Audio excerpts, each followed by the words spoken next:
Pikramah meminta bantuan daripada Raja di Goa untuk mencari budak laki-laki yang mempunyai kepribadian yang baik dan seorang yang berani untuk dihadiahkan kepada Raja Melaka. Kemudian Raja Goa bertanya kepada Sri Bija Pikramah, budak laki-laki yang bagaimana ingin dihadiahkan kepada Raja Melaka? Adakah daripada keluarga yang baik atau sebagainya? Lalu jawab Sri Bija Pikramah, sebaiknya adalah yang baik. Maka dari itu, Raja Goa pun memerintahkan juak-juaknya untuk pergi mencari budak laki-laki seperti yang diasratkan oleh Sri Bija Pikramah. Lalu puak-puaknya pun pergilah ke serata kampung dan dusun, namun tidak ada seorang pun budak laki-laki yang sesuai. Kemudian, Baginda mendengar bahawa ada seorang anak Raja Bajung yang telah kehilangan bapanya serta mempunyai sifat yang diinginkan. Lalu juak-juak tersebut pun pergilah ke Bajung untuk mencari dan dihadapkan kepada Raja Goa. Setelah itu, Raja Goa pun bertanya kepada Sri Bija Pikramah sama ada Raja Melaka berkenan dengan budak laki-laki yang mempunyai kepribadian yang baik dan berasal daripada keluarga yang kaya itu. Maka Sri Bija Pikramah pun mengatakan bahawa budak laki-laki itulah yang dikehendakinya. Maka dibawanya budak tersebut yang membawa untuk datang menghadap Raja Digao dan Sri Bija Pikramah. Mereka berkenan dengan budak tersebut dan ingin diberikannya kepada Raja Melaka sebagai tanda muafakat. Diceritakan bahawa Daeng membawa anak Raja Bajung berumur 12 tahun telah pun membunuh 2 orang yang mengamuk di negerinya. Keesokan harinya, Sri Bija Pikramah dan Tun Suradiraja pun datang menghadap Raja Mangkasar. Raja Goa juga turut berada di sana dan diberikannya pesanan kepada Raja Melaka untuk memperhambakan Daeng membawa dengan baik-baik. Dan jika Baginda memerlukan apa-apa, maka mintalah kepadanya. Setelah itu, Sri Bija Pikramah dan Tun Suradiraja pun datang menghadap Raja.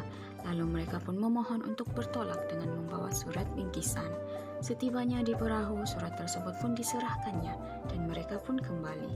Daeng Mempawa dan Sri Bija Pikramah pun berlayar kembali. Setelah sekian lamanya mereka berlayar, tibalah mereka di Melaka. Maka setelah itu, orang suruhan Sultan Mansur Shah pun datang menghadap Raja dan memberitahu bahwa Sri Bija Pikramah telah pun tiba. Setelah mendengar utusan tersebut, maka Baginda pun keluar dan duduk di singgasana bersama-sama dengan para pembesar-pembesar sekalian dan suruhannya. Sri Bija Pikramah dan Tun Suradiraja pun datang membawa Daeng Mempawa untuk menghadapnya. Sesudah sampai di Balai Raya, maka surat tersebut disambut oleh pesuruh raja dan dibaca oleh katib untuk dipersembahkan kepada Sultan Duli Baginda. Setelah mendengar isi daripada surat yang dihantar oleh Raja Mangkasar, Baginda begitu gembira. Sri Bija Pikramah dan Tun Suradiraja naik dan menjunjung Duli, lalu duduk, dan Daeng Mempawa telah pun dibawa menghadap Raja. Setelah Daeng Mempawa dibawa masuk ke dalam istana, Sultan Mansur Shah pun begitu gembira dan senang hati. Sekaligus, Sultan turut berkenan dengan rupa paras dan sikap Daeng Mempawa. Maka Baginda pun bertanya mengenai bagaimana Raja Mangkasar mengirim Daeng Mempawa yang begitu tertawan ini. Lalu Sri Bija Pikramah pun berkata bahawa Raja Mangkasar bertanya kepada Sri Bija Pikramah akan ciri-ciri kegemaran budak yang disukai oleh Sultan Mansur Shah. Dan demikian itulah Sri Bija Pikramah menceritakan segala ciri-ciri budak yang disukai Sultan kepada Raja Mangkasar.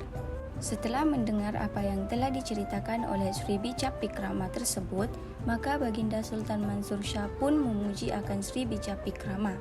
Baginda Sultan Mansur Shah telah menamai Daeng Mempawa sebagai Hang Tua. Baginda yang begitu sayang akan Hang Tua telah menganugerahi sebilah keris kepada Hang Tua serta dilengkapi dengan perhiasan. Hang Tua yang tinggal di Melaka selama ini hanya berguru kerjanya, yang mana Hang Tua mempelajari mengenai ilmu persilatan.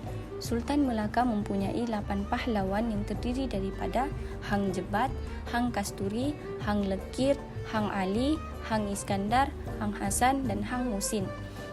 Namun begitu, pahlawan ini menjadi 9 orang dengan kehadiran Hang Tua. Pahlawan-pahlawan yang ada ini sama-sama berilmu, tetapi mereka akan tewas apabila berlawan dengan Hang Tua. Demikianlah cerita dari mana Hang Tua berasal.